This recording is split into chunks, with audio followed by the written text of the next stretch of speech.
हुल्लड़बाजी और पुलिस एहलकारों पर तशद्दुद करने वाला नौजवान गिरफ्तार, मगर निज़ाम पुलिस पर संगीन सवालात। इस्लामाबाद 5 लाख की होंडा सिविक में फिल्मी हीरो बनने वाला बिगड़ा रईसज़ादा सीधा थाने में बंद। गुज़िश्ता रात I-8 मरकज में एक बिगड़े रईसज़ादे ने हुल्लड़बाजी, ड्रिफ्टिंग और फिल्मी स्टाइल में वन वे को अपना ज़ाती ट्रैक समझकर कानून की खिलाफ वर्जी की, जिसकी बुनियाद पर थाना I-9 पुलिस ने कार्रवाई करते हुए आकिब नईम को गाड़ी समेत गिरफ्तार कर लिया। मुलजिम गिरफ्तार हो चुका है और थाने में बंद है। पुलिस ने वाक़े का मुकदमा दर्ज कर लिया है, जिसमें इक़दाम कत्ल, दहशतगर्दी, कार सरकार में मुज़ाहमत और डकैती समेत 7 संगीन दफ़्फ़ात शामिल की गई हैं।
असल और संगीन सवाल ये है, एक शख्स 4 पुलिस एहलकारों पर तशद्दुद, बदतमीजी, धमकियां और मुज़ाहमत करके मौका से फरार कैसे हो गया?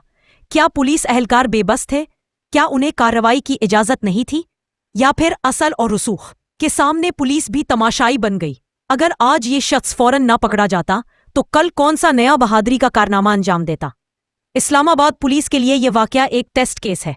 क्या असल हकीकत बिगड़े नौजवान की गिरफ्तारी या इस निजाम की बीमारी का है? पुलिस पर हमला करके निकल जाना भी मुमकिन है, अगर आपके पास हिम्मत, होंडा सिविक और थोड़ा सा असर रसूख हो। क्या वाकई ट्रैफिक पुलिस का रवैया इस कदर इश्ताल अंगेज, वह पेशावराना और बदअखलाक था कि एक शहरी को वर्दी वालों पर हाथ उठाने की जसारत हो गई?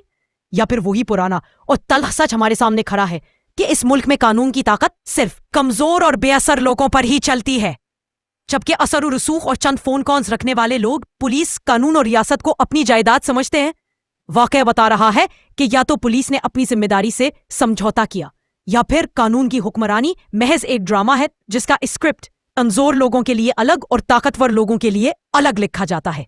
अगर पुलिस वाकई बेबस थी तो सवाल पुलिस पर है, अगर पुलिस जानबूझकर खामोश रही तो सवाल रियासत पर है, और अगर पुलिस डर गई तो सवाल हम सब पर है। क्योंकि आज एक शख्स वर्दी वालों पर हाथ उठाकर निकल गया, कल इसी सहनियत का कोई शख्स किसी आम शहरी की जान भी ले सकता है और शायद बच भी जाए।